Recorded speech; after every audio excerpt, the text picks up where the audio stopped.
dadka Soomaaliyeed oo walaalayaal markaan xafiiska imiday waxaan ballan qaaday in shabaab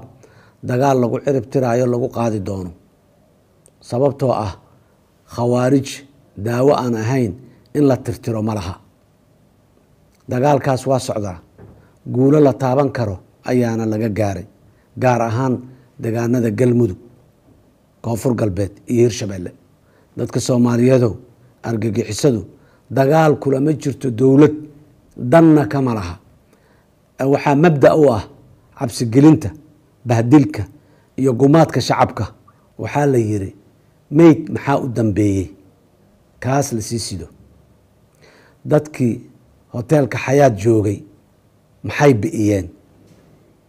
ceelashii tuulooyinka teedaan Bukure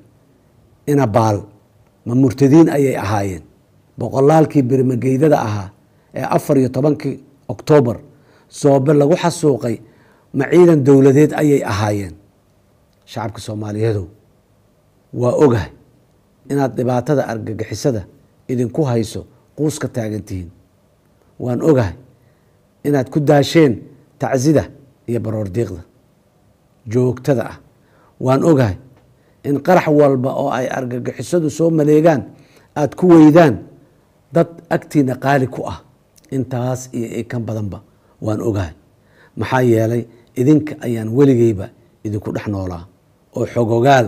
baanu ahay duruufaha idinku gadaaman hase yeeshee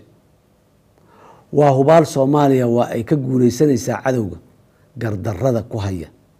dalkeeda dadkeeda iyo diintoodaba sida aan sheegay bilowgii horeba dawladda aan madaxda ka ahay waxaa ka go'an in colaadda gaamurtay ee argagixisada al-shabaab la soo gabagabeeyo sidaas daraadeed shacabka Soomaaliyeed waxaan kula dardaarmayaa inay noqdaan daljireeyaal daahsoon oo u taagan fashilinta dhagarta kooxaha argagixisada ah